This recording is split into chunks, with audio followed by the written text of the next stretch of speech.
Assalamualaikum dan hai. Kami dari kumpulan 3 ingin mengupas tentang etika dan peradaban dalam masyarakat pelbagai.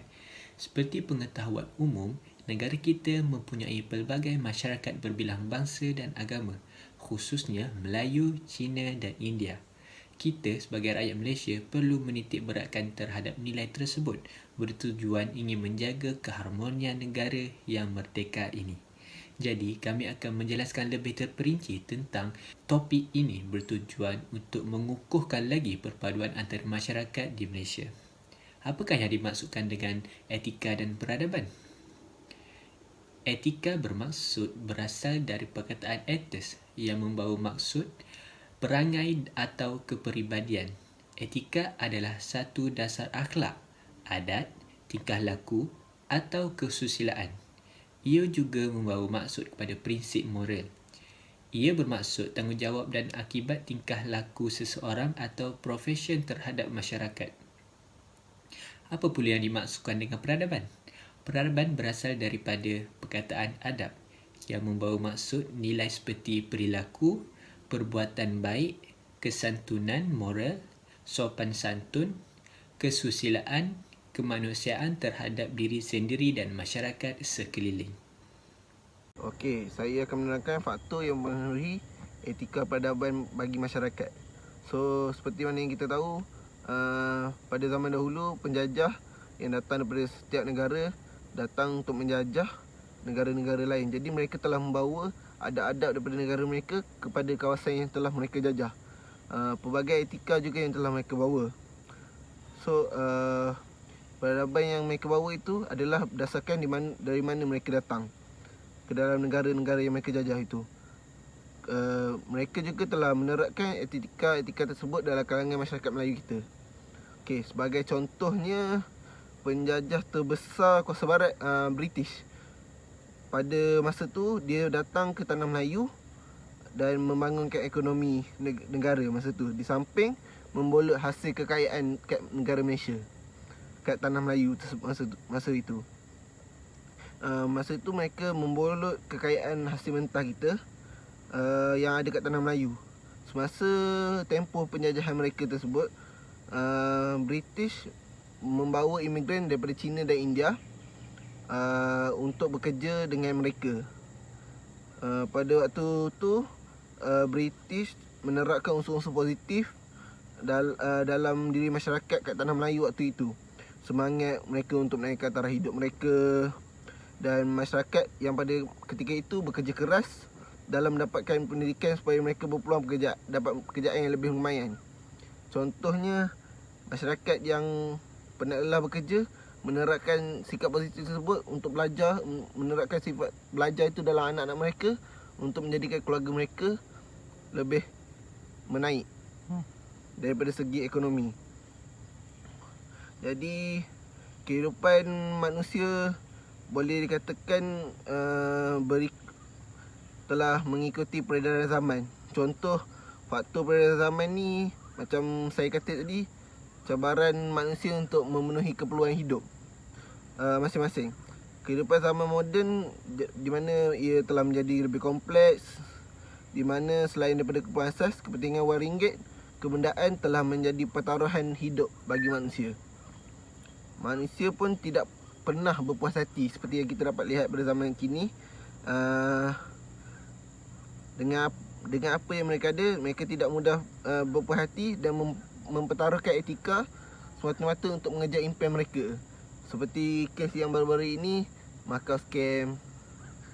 Okey, di sini saya ingin berkongsi tentang cara-cara untuk meningkatkan peradaban dan etika bagi masyarakat Malaysia yang berbilang kaum ini.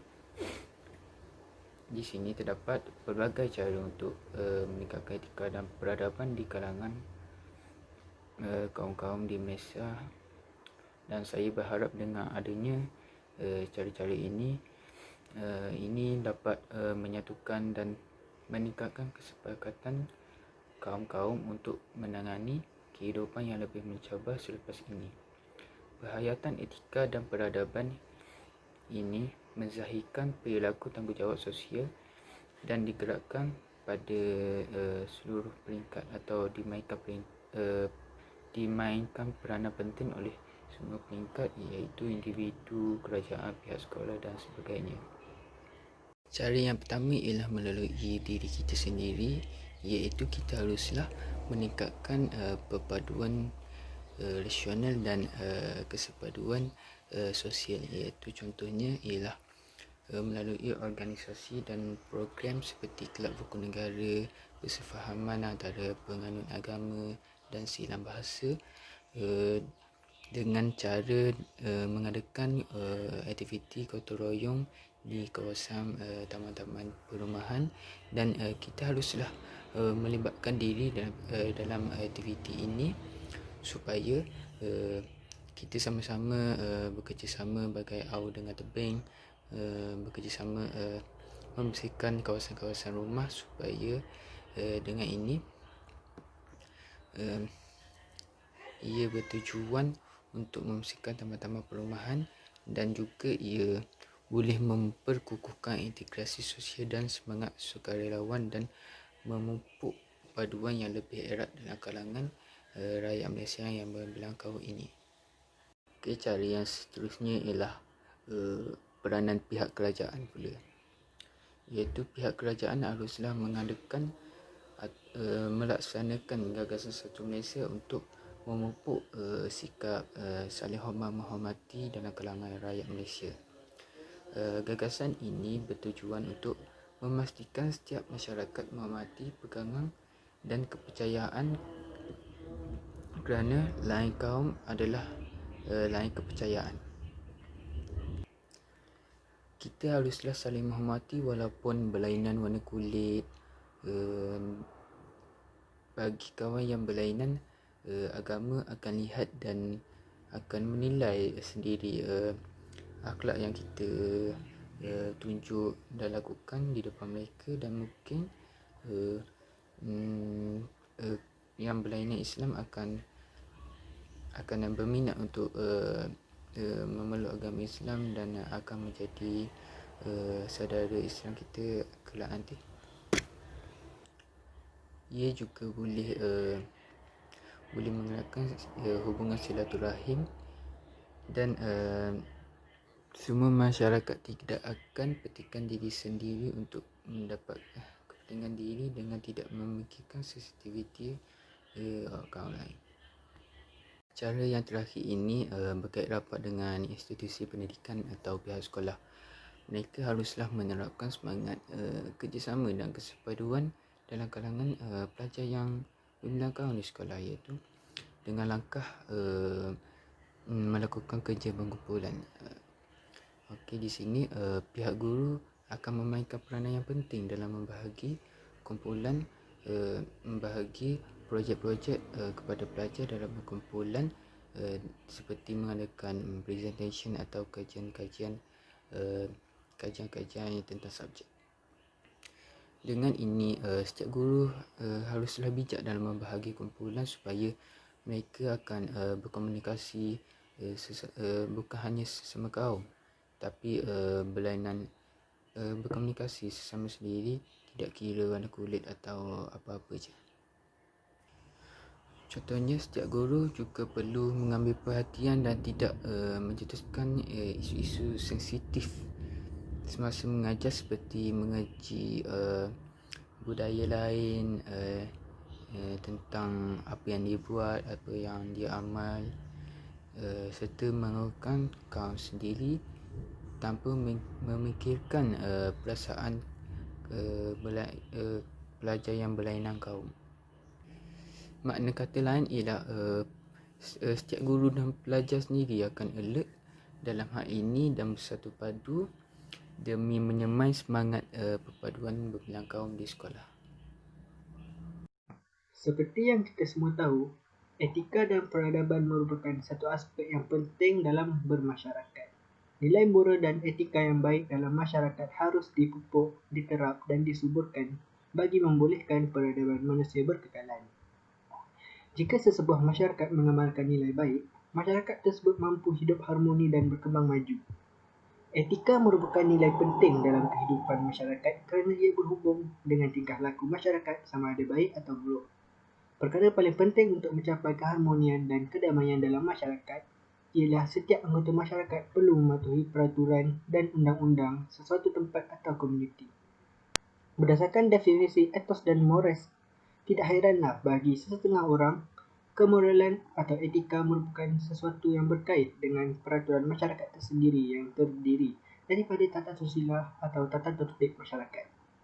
Peraturan masyarakat juga dimaksudkan sebagai tradisi, norma, kebiasaan atau adat, kod, nilai dan pantang larang masyarakat. Antara peraturan masyarakat berkaitan konsep atau nilai ialah hormat menghormati, kasih sayang, menjaga kebersihan dan kerjasama. Sebagai contoh, di Malaysia, penerapan nilai-nilai ini telah menyatukan masyarakat pelbagai kaum yang terdiri daripada 3 kaum utama iaitu Melayu, Cina dan India. Setiap perbezaan yang ada di negara ini tidak kira perbezaan kaum, agama, budaya dan kepercayaan perlulah dihormati dan dihargai. Kerana itu adalah faktor yang menjadikan Malaysia sebuah negara yang unik di mata dunia. Pengenalan konsep Satu Malaysia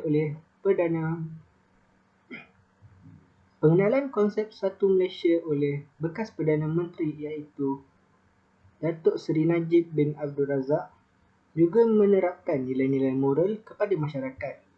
Nilai-nilai aspirasi yang digagaskan dalam konsep Satu Malaysia ialah nilai-nilai yang perlu ada pada masyarakat progresif dan dinamik yang akan memacu negara ke arah mencapai status negara maju. Oleh itu, moral dan etika sangatlah penting dalam kehidupan pada masa kini sebagai panduan untuk golongan masyarakat hidup dengan aman dan harmoni. Cabaran dalam meningkatkan etika dan peradaban masyarakat pelbagai. Cabaran yang pertama ialah cabaran dari segi politik. Setiap kaum diwakili oleh ahli politik yang bertujuan untuk memelihara hak kaum, memperjuangkan nasib dan menyuarakan pendapat mereka. Tetapi terdapat segelintir ahli politik menggunakan jalan yang salah dengan menghasut, meracuni pemikiran rakyat dan mengapi-apikan sentimen demi kepentingan mereka sendiri. Ini menyebabkan setiap kaum berdendam dan bersangka buruk kerana termakan dengan hasutan mereka. Cabaran ini juga timbul apabila sesetengah kaum tidak mahu kepimpinan daripada kaum lain. Ini akan menyebabkan mereka bersangka buruk dan mencari salah agar dapat dijadikan bahan untuk memburukkan kepimpinan tersebut. Cabaran yang kedua ialah cabaran dari segi ekonomi. Cabaran yang jelas kita lihat ialah perbezaan dari segi pekerjaan. Masalah ini menyebabkan wujudnya perasaan curiga dan mewujudkan jurang ekonomi antara kaum-kaum. Kesan yang dapat kita lihat di mana kaum Cina mendominasi sektor perniagaan, manakala kaum India mendominasi sektor perladangan. Cabaran ini membataskan interaksi sosial antara mereka kerana mereka lebih meluangkan masa di tempat kerja. Cabaran yang ketiga ialah cabaran dari segi sosial. Cabaran ini menyebabkan hubungan etnik menjadi rosak. Perkara ini berlaku kerana kurang percampuran dan interaksi sosial antara mereka. Perkara ini menyebabkan kurang kepercayaan dan semangat kecintaan di dalam diri setiap masyarakat. Sekiranya kepercayaan hilang, maka sesuatu hubungan yang baik sukar untuk dibentuk. Masalah ini terjadi daripada pemisahan dari segi fizikal, iaitu suatu pertempatan kaum diasingkan. Seterusnya, pemisahan dari segi pendidikan, iaitu terdapat sekolah-sekolah yang mengasingkan kaum dan melarang kaum lain untuk menuntut ilmu di sekolah tersebut. Cabaran yang terakhir ialah cabaran dari segi globalisasi. Globalisasi merupakan dunia tanpa sepadan di mana hubungan menjadi cepat dan pantas. Globalisasi ini membawa masuk pengaruh yang negatif yang mampu merosakkan sistem politik sesuatu negara. Kuasa Barat telah menghantar pelbagai keburukan yang merosakkan negara. Gejala ini menyebabkan nilai luhur lenyap dan pemikiran Barat diterima dengan mudah dan senang. Perkara ini mampu memecah belahkan perpaduan dalam negara. Agenda Barat yang paling banyak kita lihat ialah serangan pemikiran. Contohnya dari segi pemakaian, genre lagu dan fashion.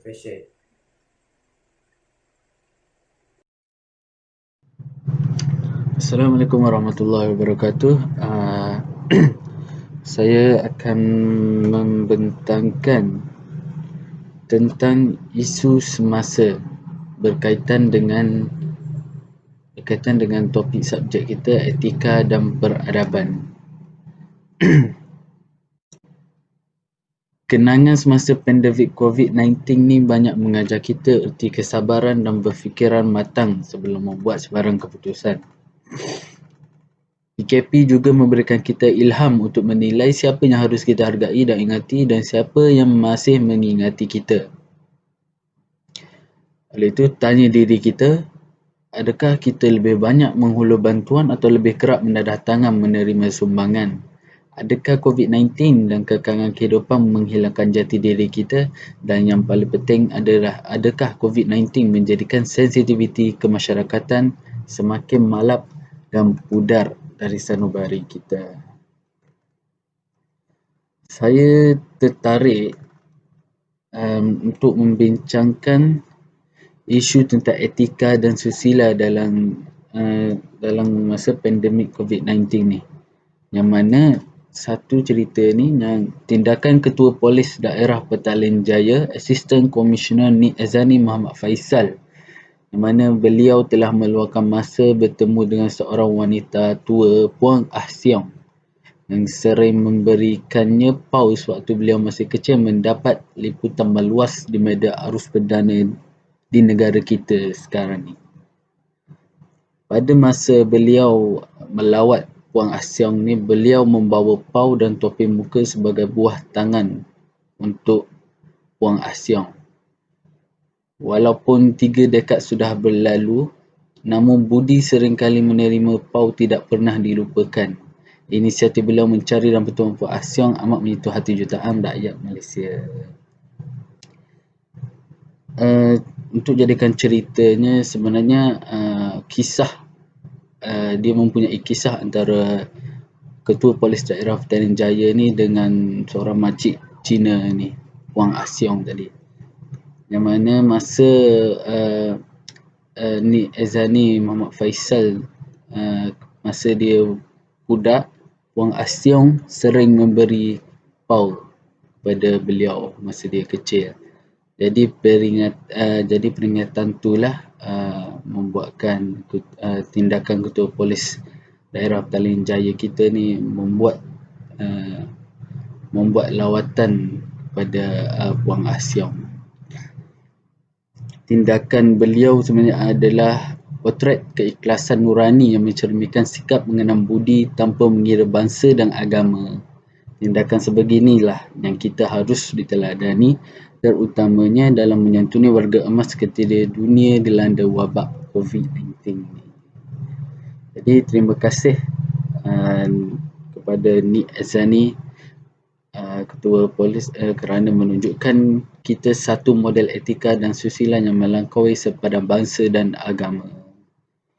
Kesimpulannya,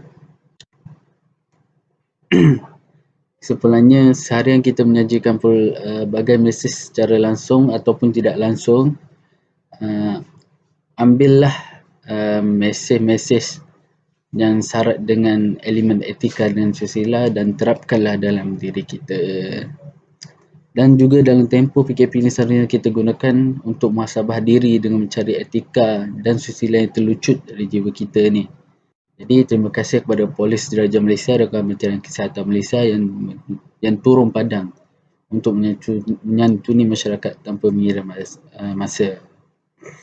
Oleh itu, sama-sama kita rakamkan ucapan penghargaan dan terima kasih kepada semua petugas barisan hadapan. Budi kalian tak lapuk dah hujang dan tak lekan dah panas. Budi baik kalian sentiasa menjadi kenangan terindah rakyat Malaysia. Sekian sahaja daripada saya. Terima kasih. Okey, beralih kepada saya pula. Saya akan menerangkan harapan yang kita peroleh daripada tajuk kita, iaitu etika dan peradaban dalam masyarakat pelbagai. Okey, first sekali harapan yang kita akan harapan kita kepada individu. Okey, kepada individu, apabila seseorang yang beretika, pendirian seorang itu akan dapat menikmati kebaikan fizikal, rohani dan mental. Orang yang beretika akan dapat menjaga tingkah lakunya agar tidak menyusahkan orang sekelilingnya. Contohnya, dia akan dapat berfikir secara rasional supaya tidak melakukan sebarang jenayah kerana dia tidak mahu untuk menyusahkan orang di sekeliling dia. Selain itu, seorang itu juga akan dapat menjaga kemurnian hati dia dan dapat mengawal emosinya dan membantu seorang itu untuk menjadi insan yang lebih bersabar, berfikiran rasional, bertimbang rasa dengan orang sekelilingnya. Seperti saya terangkan tadi, dia akan berfikir dahulu sebelum melakukan sesuatu tindakan. Okey, harapannya adalah supaya individu itu mempunyai personaliti yang baik. Okey, harapan kepada kedua pula, harapan kepada masyarakat dan negara. Okey, apabila masyarakat yang beretika, dia akan dapat membentuk persekitaran yang baik seperti kejiranan yang aman, harmoni dan damai. Hal ini akan dapat menaikkan juga imej negara di mata pelancong kerana negara mempunyai masyarakat yang sopan, beramah dan maju dalam melayan pelampung yang datang ke negara kita. Sebagai contoh, di Jepun, negara nema amat beretika. Contohnya, kalau kita pergi melawat nema amat adalah ramah. Apabila pelancong mari, dia akan melayan pelancong nema dengan tata tertib yang sopan. Okey, justru itu masyarakat yang beretika akan dapat memberi faedah kepada negara dalam membentuk negara yang maju dan menjadi contoh kepada negara yang lain. Oleh itu, kita mestilah menjadi masyarakat yang beretika supaya dapat menaikkan imej negara kita dan menjadi contoh di negara lain. Sekian.